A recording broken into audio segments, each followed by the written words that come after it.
Olá! Com a atual crise, o que podemos esperar para 2017? Para nos dar algumas pistas a esse respeito, eu convidei o doutor em administração pela Fundação Getúlio Vargas, Plínio Bernardi Júnior.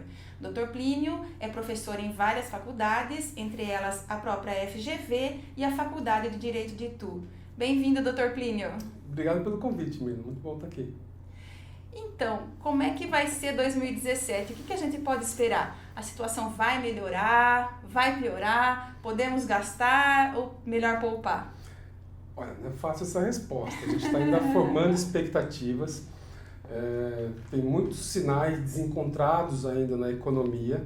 O que a gente pode dizer em termos gerais é o seguinte. Alguns sinais que indicam melhorias da economia e o que propiciaram inclusive uma redução dos juros na última reunião do Banco Central, mas há sinais ainda que indicam o contrário. Por exemplo, a produção industrial em queda, a queda da produtividade das empresas. Nós somos otimistas, eu sempre costumo ser otimista, mas é um otimista cauteloso. Eu acho que 2017 ainda não vai ser o ano da grande recuperação. A gente ainda vai ter que andar de lado um pouco, principalmente falando em termos de emprego, né? Porque é o que mais interessa às pessoas, saber o que vai acontecer com o emprego. As pessoas precisam retomar suas vidas.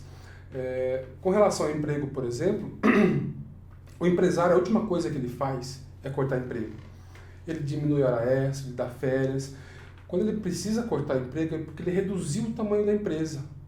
Então, não tem mais o que cortar. Eu desmontei uma linha de produção, eu devolvi um imóvel alugado e aí eu demiti.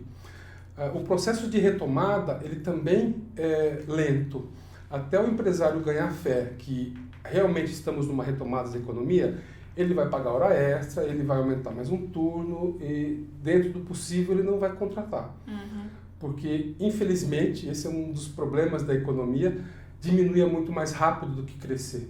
Então, quando eu diminuo, eu devolvo um prédio, devolvo uma máquina, mando embora os empregados. Quando eu decido que a economia está indicando um bom caminho, o processo é contratar funcionários, comprar novas máquinas, alugar novos espaços. Isso é muito mais demorado do que desfazer a empresa. Então, a minha ideia é que, no segundo semestre de 2017, espero que a gente tenha alguns sinais de recuperação, com juros em queda já no primeiro semestre, mas a volta firme do emprego acho que não vai ser para 2017. Mas a gente já vai ter alguns bons sinais, a gente veja a Bolsa de Valores se recuperando e principalmente as finanças públicas, né? Se as finanças do governo federal tiverem em dia, só lembrando que nós vamos ter em 2016 um déficit de 170 bilhões de reais, ou seja, nós vamos gastar mais do que arrecadamos em 170 bilhões de reais. Então, assim, você está muito endividado, é como se fosse na nossa família. Então, a gente toma as decisões que às vezes não são tão boas, mas para botar a casa em ordem. Depois que a casa está em ordem, é que a gente começa a pensar em melhorar o padrão de vida. Nós estamos na fase de colocar a casa em ordem ainda. E tomar canja de galinha por enquanto, Cautela. né? O Plínio, agora em janeiro de 2017, os novos prefeitos assumem, né? E parece que a situação dos municípios também não é lá essas coisas, a situação financeira. Como é que você vê? É tão ruim assim a situação mesmo dos municípios? Não, é pior. Houve, por conta da redução da atividade econômica, o que a gente chama de frustração de receita. Boa parte das receitas municipais, assim, os impostos são arrecadados no município, vão ao governo do estado e ao governo federal e depois voltam em forma de repasses.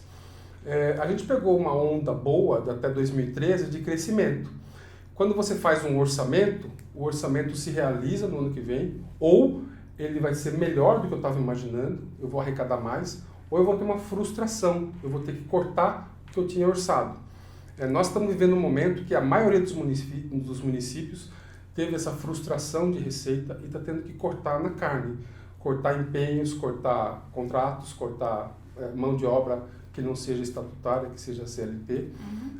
E acho que a maioria dos municípios está nesse último trimestre, depois das eleições, tendo que ajustar as finanças. Lembrando que, pela lei de responsabilidade fiscal, você não pode entregar o mandato faltando dinheiro em caixa. Você tem que entregar zerado, no mínimo, né? Então, se uma prefeitura tem um déficit de 50 milhões, ela vai ter que recuperar de alguma forma esses 50 milhões até o final do ano. Então, o que os prefeitos que estão deixando os cargos estão vivendo hoje é essa sensação não muito boa de ter que cortar na carne. Os prefeitos que vão entrar em 2017 vão pegar essa situação. A gente está vindo de uma frustração de receita que implica em corte de gastos, corte de investimentos, e os prefeitos que vão entrar, eu diria que o primeiro ano vai ser também de arrumar a casa, assim como no governo federal. Conseguir fontes de receita, conseguir cortar gastos e conseguir melhorar a eficiência da gestão para fazer mais com menos, para ser mais produtivo na gestão pública. E Plínio, como é que aumenta essa receita, né, para equilibrar as finanças? Como é que faz esse aumento de receita? De duas formas. O remédio amargo é aumento de impostos. No município, a capacidade de aumentar impostos está relacionada ao IPTU e ao ISS, basicamente, e algumas outras taxas, né? No governo federal, eles têm mais liberdade. Então, assim, se não forem aprovadas as medidas de limpeza no caixa, de melhoria da gestão do caixa, certeza que vem aumentos do ponto de vista federal. No município, eu posso aumentar os impostos ou eu posso melhorar a gestão tributária. Ou seja, eu posso cobrar melhor os impostos. Alguns municípios têm ainda uma grande ineficiência na cobrança dos impostos. Então, por exemplo, uma pessoa faz uma obra no quintal de casa, que deveria averbar, deveria pagar imposto sobre essa obra, e não paga e não informa a prefeitura nunca fica sabendo. Hoje a gente já tem tecnologia para que a prefeitura perceba quais são os imóveis que não estão pagando de acordo com a sua metragem construída, por exemplo, né? Então, assim, melhoria da arrecadação, que vem por melhoria na gestão, melhoria da tecnologia usada na cobrança de impostos, melhoria no processo de fiscalização, é uma outra parte. É o que a gente gostaria que acontecesse. Antes de aumento de impostos, a gente gostaria que essa nova onda de prefeitos pensasse na melhoria da eficiência da arrecadação tributária. São as duas formas do município arrecadar mais. As leis orçamentárias, elas são feitas de um ano para o outro. Então, os próximos prefeitos vão pegar uma lei orçamentária feita pelos prefeitos atuais. Nessa questão da elaboração das leis orçamentárias, você acha que elas são atualmente bem feitas ou ainda existem formas de melhorar essas leis? Eu acho que tem muito espaço para melhoria. Infelizmente, não há muita discussão no município. Via de regra, essa discussão deveria ser feita por audiências públicas para que a população se manifestasse. Porque, afinal de contas, eu costumo dizer o seguinte: o prefeito não é o motorista do município, ele não é o condutor. O prefeito é o carro, o condutor é a população. E a população é muito pouco ouvida nessas horas. Eu acho que a gente tem instituições organizadas no município, nos municípios em geral, para participarem dessa gestão de uma forma mais ativa. Então, assim, se faz audiências públicas, mas isso não é do jeito que deveria. A participação é uma participação meio que pequena, fajuta, meio que faz de conta. Os anúncios dessas audiências são feitos de forma meio escondida, porque não há interesse que a população participe. Acho que esse vai ser um desafio para os novos prefeitos, porque o projeto orçamentário de 2016 já foi para as câmaras, já foi aprovado. O que a gente espera é que tenha havido responsabilidade por parte dos atuais gestores de não fazer orçamentos que não são condizentes com a realidade. Nós já tivemos frustrações de receita em 2016, isso pode se repetir em 2017. Então, por exemplo, um prefeito uma gestão municipal que previu aumento de despesas está sendo no mínimo irresponsável, porque isso não vai aumentar as receitas, não vão aumentar na mesma proporção. Então, o que a gente espera é que as leis orçamentárias do próximo ano sejam condizentes com a realidade. A grande preocupação é com os municípios e as câmaras em que os eleitos foram derrotados, os eleitos do mandato anterior foram derrotados. Mas eu acredito na mente republicana do brasileiro de não colocar uma bomba relógio para os próximos administradores. Vamos por fé aí, né? Ô Plínio, o governo federal atual está propondo a PEC 241 do teto E eu queria que você fizesse uma análise se essa PEC realmente vingar, né, que é o que tudo indica vai vingar, se ela vai afetar ou não os municípios. Como é que ela vai afetar? Olha, explicando de uma forma bem geral. Primeiro eu faço um convite que as pessoas leiam a PEC. Apesar de ter uma linguagem técnica, muito do que está lá é compreensível. O que a gente vê é muita gente discutindo sem ler.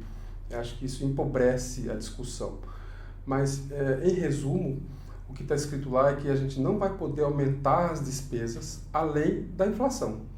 Então, se a inflação for 5%, eu posso reajustar as despesas em 5%.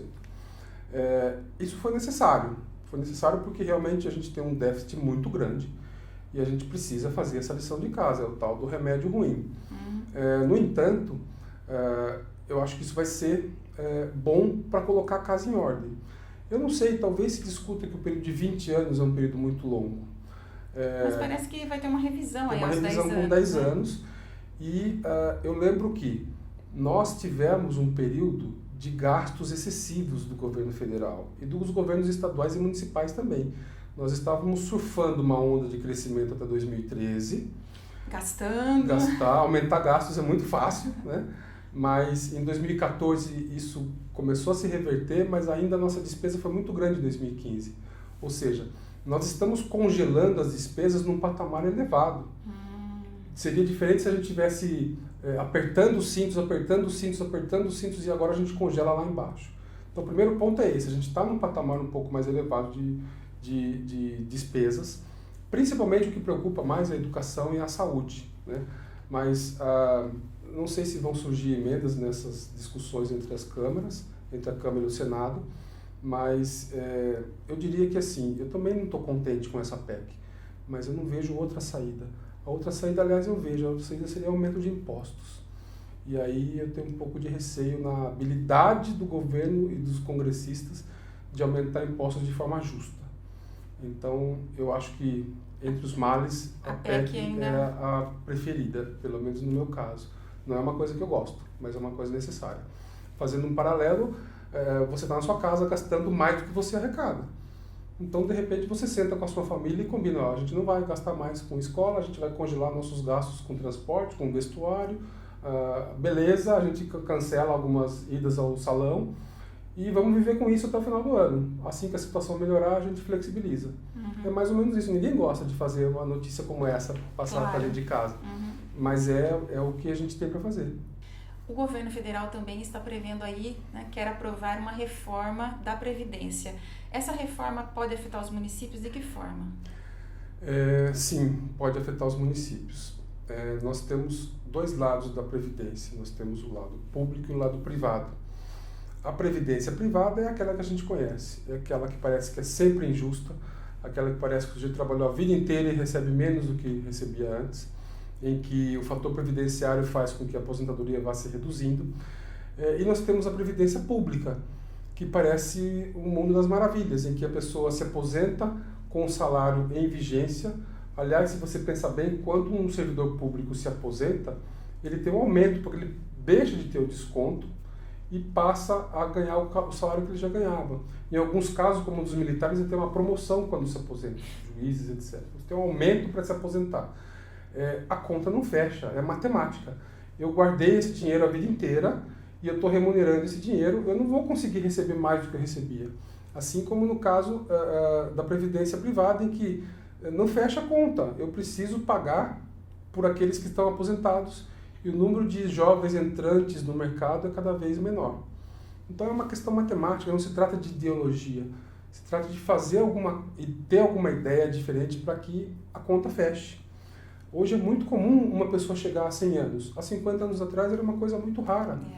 E assim, a pessoa que se aposenta, muito, sem dúvida, a pessoa que se aposenta aos 60 vai ter mais 30 anos de gozo de plena saúde, na maioria dos casos, às vezes debilitada da capacidade de trabalhar, mas recebendo a aposentadoria. É justo, é digno e é assim que tem que ser.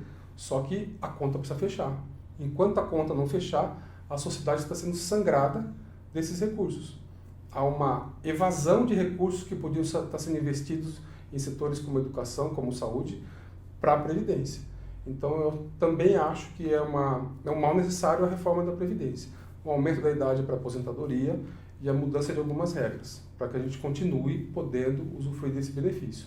Para vocês terem uma ideia, o Brasil, em termos de previdência, é um dos países mais permissivos, entre aspas, com relação a esse pagamento. Em outros países em que essas reformas já foram feitas, essa situação já está razoavelmente equacionada. Alguma coisa precisa mexer na Previdência, e isso vai afetar os municípios, porque nos municípios nós temos os aposentados do setor público, que são pagos pelo orçamento municipal, e temos os aposentados do setor privado. Então, se você tem um grande déficit na Previdência, certamente isso afeta a economia do país e que acaba desembocando no município. Plínio, nós estamos aqui quase encerrando, você é professor da FADITU, você leciona quais matérias, quais disciplinas na FADITU? Na FADITU eu leciono a disciplina de Economia. Então, assim, eu tenho plena consciência que um bom entendimento da economia, uma boa leitura, uma formação de expectativa é muito importante na carreira do advogado. Então, o que eu tento implantar com os meus alunos é exatamente esse cenário econômico, como é que eu posso prever o que vai acontecer para tomar decisões já, formar expectativas para tomar decisões já. É disso que a gente brinca lá na faculdade. Essa é uma disciplina que eu acho muito importante. Não é uma disciplina específica do direito, mas, sem dúvida, conhecimento econômico é muito importante para o advogado. Com certeza, e a partir do ano que vem a FADITU vai oferecer novos cursos, né? Alguns cursos também, né, que tem mais a ver com economia, sim, administração... engenharia de produção, administração, gestão pública, relações internacionais e contabilidade, ciências contábeis. Isso. Eu acompanhei o projeto, eu acompanhei os projetos, as visitas do MEC que eu participei, e o que eu posso dizer é que está sendo implantada uma forma revolucionária de educar, de formar profissionais. Eu acho que vai ser uma grande mudança aqui na nossa região. Vai mudar o jeito de olhar para uma faculdade. Estou ansioso. Boas notícias. Uhum. Não foram tão boas as que você nos deu no começo, né? 2017, melhor a gente pôr o pé no freio, né? Tanto nas nossas finanças individuais como nas municipais. Mas, com relação aqui à FADITU e aos novos cursos, muito boa notícia. Acho que sim.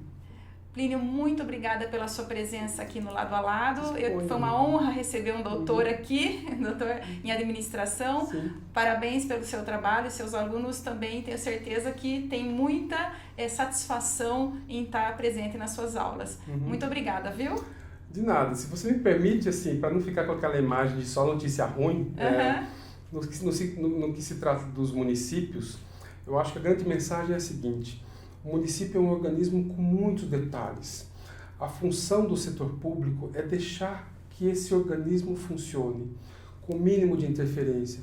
Claro que são legítimos os interesses econômicos, os interesses políticos, mas acho que o que mede o desenvolvimento de um município, o progresso de um município, não é apenas a parte financeira, a quantidade de pessoas ricas, e sim como essa cidade funciona de forma inteligente para as pessoas, principalmente para os menos favorecidos. Eu acho que essa é a mensagem que eu deixaria para as novas gestões, que a cidade seja um organismo que possa fluir naturalmente. E aí o setor econômico passa a ser uma coisa paralela, que às vezes afeta negativamente, às vezes afeta positivamente, mas o que eu desejo para as próximas gestões é que esse ser vivo chamado cidade seja respeitado, que os seus cidadãos tomem posse, ocupem a cidade e que principalmente com tecnologia, com qualidade da gestão, a gente possa atender os menos favorecidos, para não deixar uma mensagem ruim de economia. Acho que eu estou otimista com relação às novas gestões. Obrigada, Plínio, mais uma vez. Você. E obrigada a você que acompanha aqui o Lado a Lado. Se você gosta, curta, comente, dê um like, inscreva-se no nosso canal do YouTube e se você me acompanha pela ITV, canal 24 da NET, sua companhia também, para mim, é muito importante. A gente se vê na próxima sexta-feira. Beijo e até lá!